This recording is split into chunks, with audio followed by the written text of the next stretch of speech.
Nii, tere hommikut või mis hommikut käes on juba kallis lõunaaeg. 23. veebruar on ja oleme jõudnud doktor Paul Claytoni raamatu lugemisega leheküljele 15, kus on siis juttu kroonilisest põletikust. See on siis täna meil järgmine peatükk ehk siis krooniline põletik. krooniline alalävine põletik on äärmiselt keerukas protsess, aga me saame seda natuke lihtsustada arusaamise jaoks. Kui me kirjeldame ära rakustruktuurid, ensüümid ja erinevad virgatsained, mis on selle protsessiga seotud ja nimetame neid ühiselt nii-öelda põletiku tekitajateks. Ja see põletikutsoon, nimetame seda siis korra nagu seda põletikuprotsessi põletikutsooniks. Põletikutsooni saame me jagada kaheks funktsionaalseks osaks või faasiks. Esimeses põletikufaasis määrab sündmuste käigu suuresti ära see, kui palju erinevaid rasvhappeid on meie erinevate rakkude membraanides, mis omakorda peegeldavad siis seda, missugune on rasvhappete tasakaal meie toidus. Rasvhapped meie rakumembraanis lõhustatakse kas põletikku tekitavateks või siis põletiku vastasteks virgatsaineteks.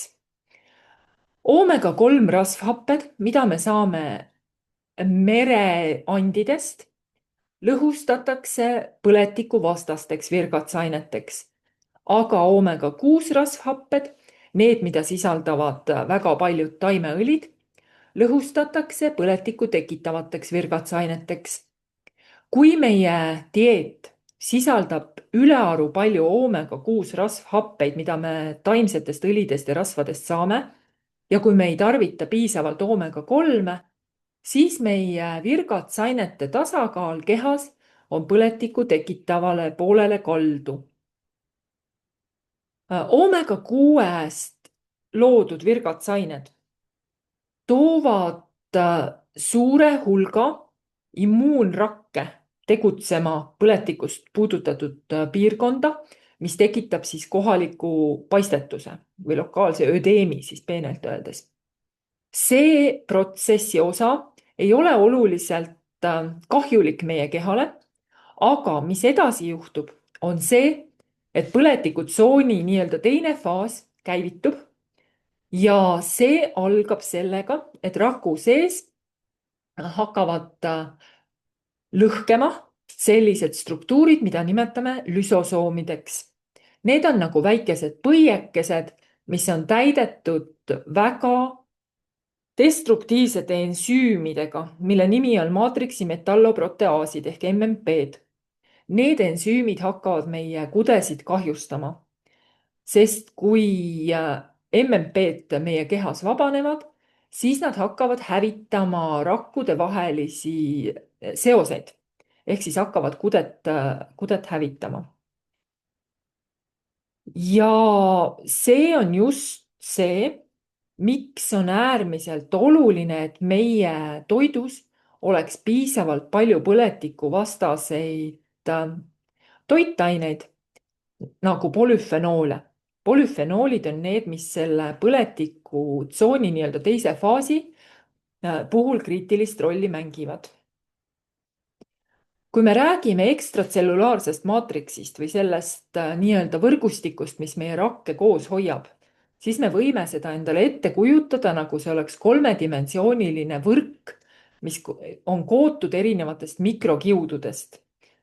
See koosneb kollageenist ja elastiinist ja hoiab koos kõiki meie rakke õige koha peal ja õiges suunas ja õiges asetuses üksteise suhtes, mis annab võimaluse selleks, et rakud saaksid toimida koordineeritult ja käituda nagu ühtne kude või organ. See ekstratsellulaarne maatriks on väga dünaamiline ja see on kogu aeg nii-öelda töös või elus, sest ta pidevalt lõhustub ja seda taastoodetakse uuesti vastavalt keha vajadusele. Näiteks, kui me teeme trenni, kui meil on vaja lihaseid kasvatada, siis me põhimõtteliselt lõhume ära oma selle ekstratsellulaarse maatriksi lihaskoes ja loome ta uuesti. Kroonilise põletiku puhul juhtub aga nõnda, et suur hulk maatriksi metalloproteaase ehk MMP-sid vabaneb ja nad hakkavad hävitama seda ekstratsellulaarset maatriksit, mis rakke koos hoiab, kuni see protsess muutub nii kiireks, et meie keha ei suuda enam seda kudesid koos hoidvat maatriksit uuesti toota. Kui selline protsess kestab pikka aega, siis hakkavad rakkude omavahelised seosed hävima, nii-öelda ära kuluma ja tekib funktsionaalse koe kadu. Polüfenoolid, mida me toiduga saame, on mitmes mõttes tähtsad ja toimivad põletiku vastaselt. Aga ma toon esile kaks olulisemat funktsiooni. Esiteks aitavad polüfenoolid pidurdada MMP-d ehk nende maatriksi metalloproteaaside sünteesi, ehk siis neid tekib vähem ja nad ka pidurdavad juba vallandunud MMP-de tegevust. Maatriksi metalloproteaasid ehk MMP-d on täpselt needsamad ensüümid, mida vabastavad ka bakterid, keda me tunneme lihasööja bakteri nime all. Kui keegi meist on väga halva õnnega ja saab nakatatud lihasööja bakteri poolt, siis see bakter täpselt samamoodi vallandab korraga suure hulga MMP-d, mis hakkab meie lihaseid ja luid lagundama. Ehk siis tekitab väga hullud haavandid ja koe kaotuse meie kehas. Kui väike kogus MMP-sid aeglases tempos vallanduvad, näiteks dekaadide vältel, mitmete kümnete aastate jooksul, nagu kroonilise põletiku puhul juhtub, siis nad ikkagi samamoodi hävitavad meie kudesid, luid, liigeseid, aga see protsess on aeglane. See protsess on aeglane, aga järjepidev, mis ikkagi viib meid kokkuvõttes sellele, et me kaotame kudet, luukudet, liigeseid, liigesed kuluvad, meie arterite ja veresoonte seinad kuluvad, nahk ja mis iganes kudet see protsess mõjutab, kõik nad hakkavad kuluma ja lagunema. Esialgu on need koekaotused ja koevigastused vähem ärgatavad, ehk siis prekliinilised. Kuid see on nõnda vaid nii kaua, kuni kahjustused on sedavõrd ulatuslikud, et hakkavad tekitama erinevaid sümptomeid, mis tihtipeale lähevad edasi funktsiooni kaotuseks, erinevaks puudeks ja ka paljudeks erinevateks keerulisteks ja tõsisteks probleemideks, mida me siis täna juba oskame nimetada ja seostada siis nii-öelda tsivilisatsiooniga kaasas käivate haigustega.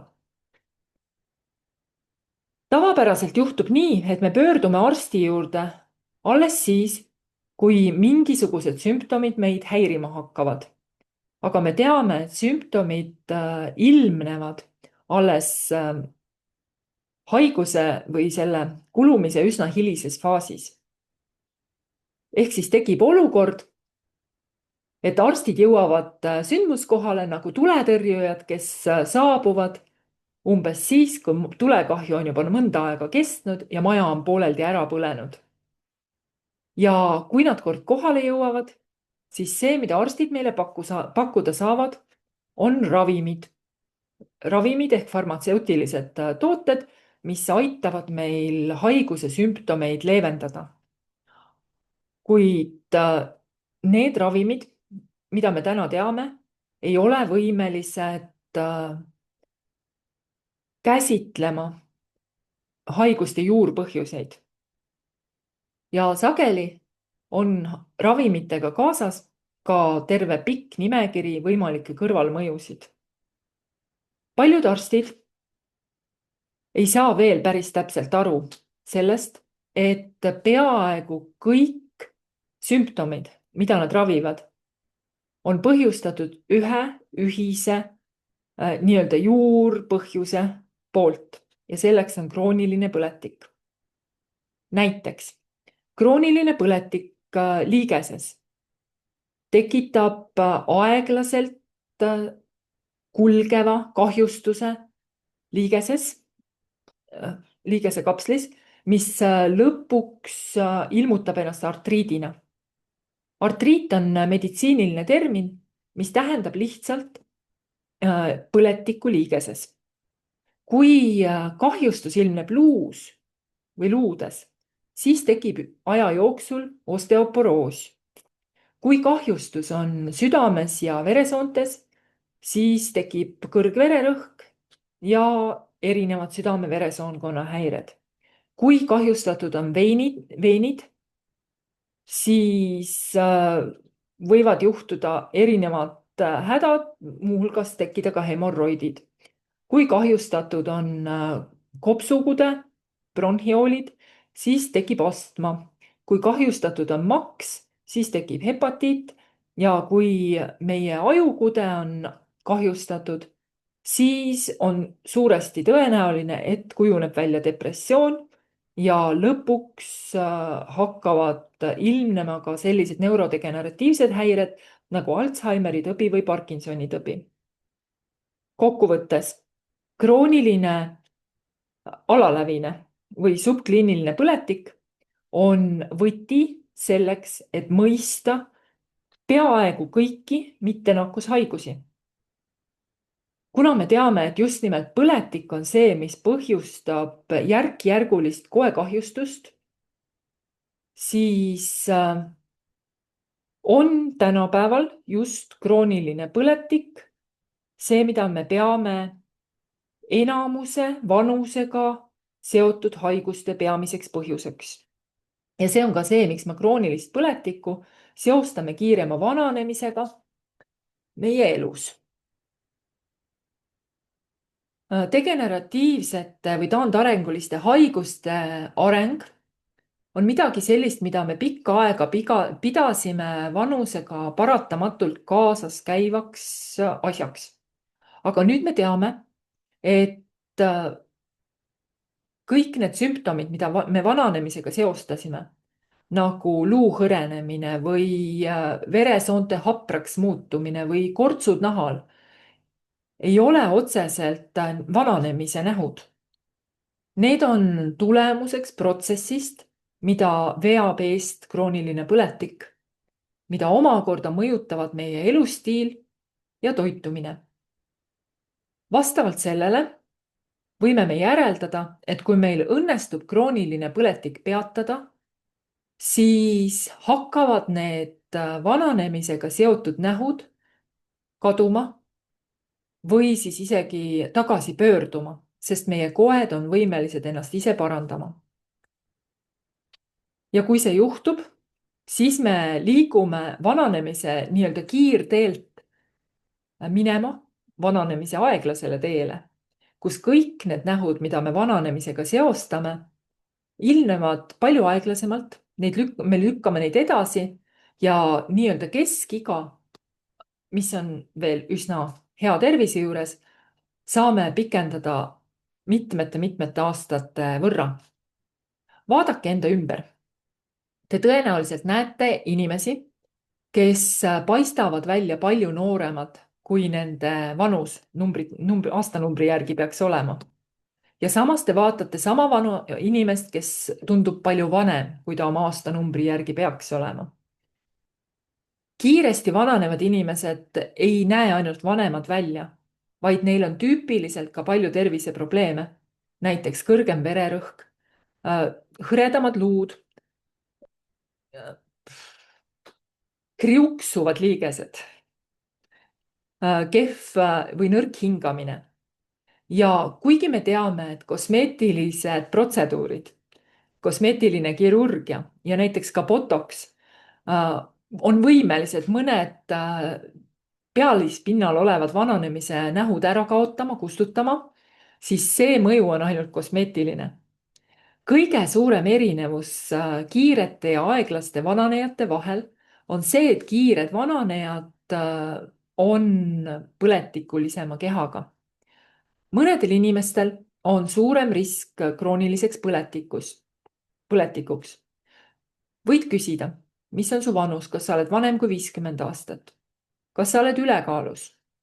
Kas sulle meeldib katsetada erinevate dieetidega? Kas sa suitsetad või elad suures linnas, kus õhk on saastatud?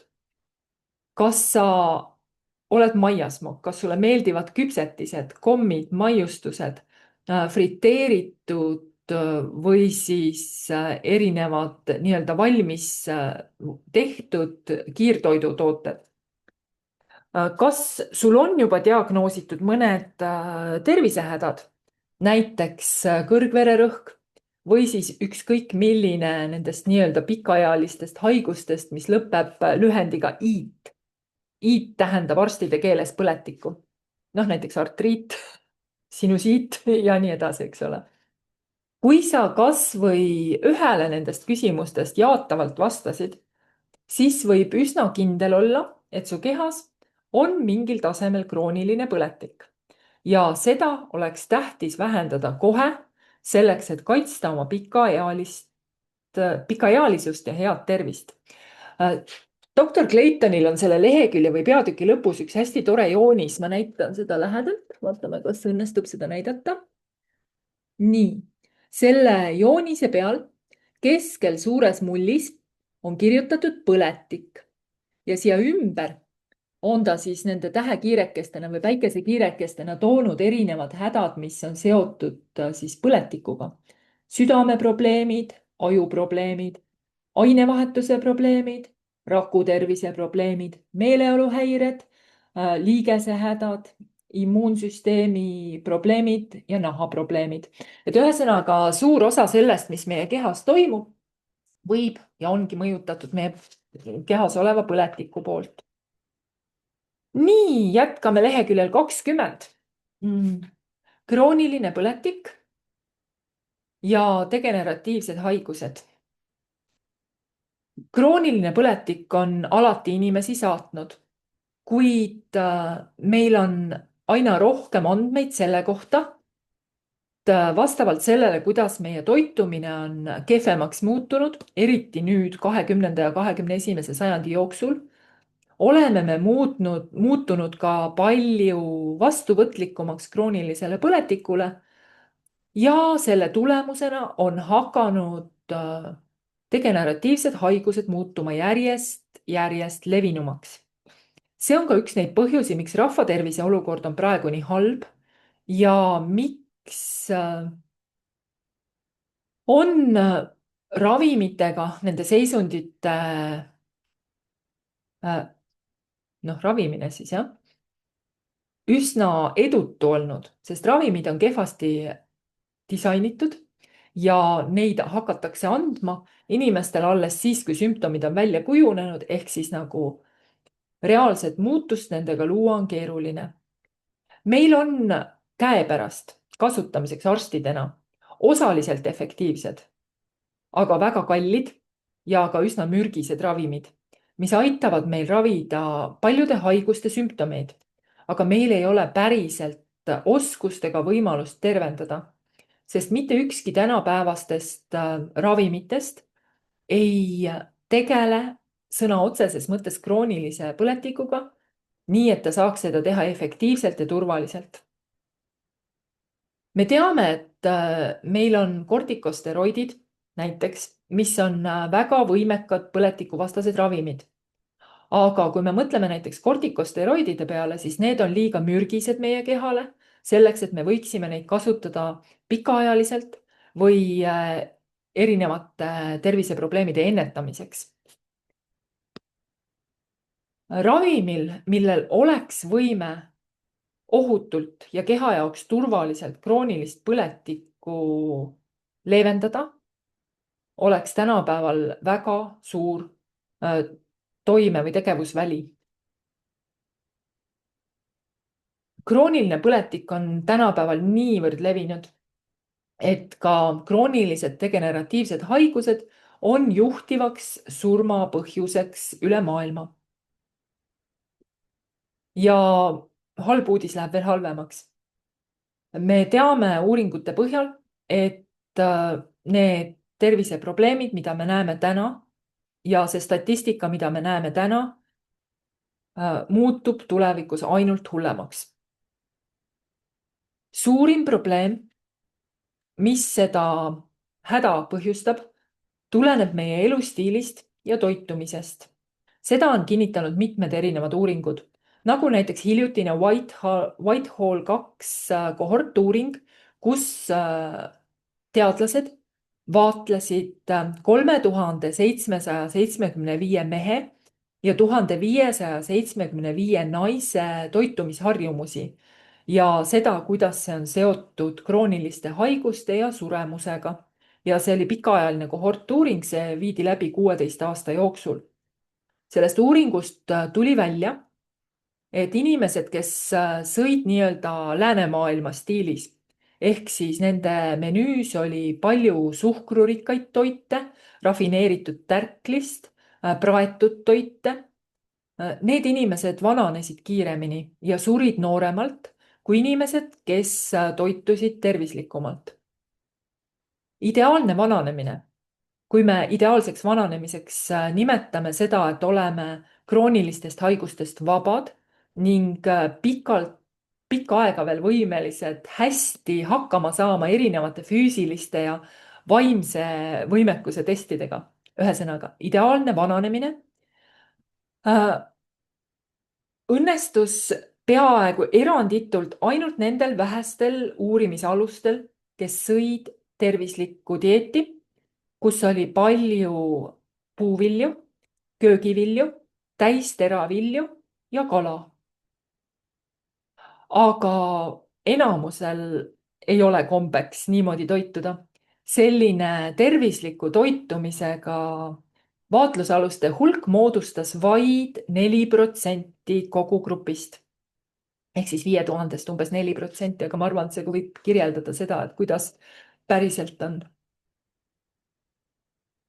Põletik mõjutab kõiki meie kudesid, aga mitte ainult kudesid ja kudede vahelist maatriksit, vaid tegelikult mõjutab põletik iga meie keharakku ja ka seda, mis toimub meie keharakkude sees. Me teame, et krooniline põletik põhjustab mitokondrite mürgistust. Mitokondrid on need väikesed akupatareid, mis on kõikide rakkude sees ja loovad energiat, mis hoiab meid elus, aitab meil hoida kehatemperatuuri ja annab energiat, et liigutada. Kui mitokondrid lihasrakkudes on kahjustatud, siis muutuvad meie lihased vähem efektiivsed ja hakkavad atrofeeruma, mis toob kaasa vanusega seotud muskli lihaskao, mida me nimetame sarkopeeniaks. Sarkopeenia omakorda tekitab nõiaringi ja hakkab mõjutama meie ainevahetuse aeglustumist ja nii-öelda ainevahetuslikku vananemist ja ainevahetussündroomi, metaboolse sündroomi väljakujunemist ja diabeeti. Ja see omakorda suurendab riski paljudele haigustele. Ehk siis sarkopeenia kokkuvõttes vähendab meie oodatavat eluiga 8 aasta võrra statistika põhjal. Põletik, mida ta veel teeb?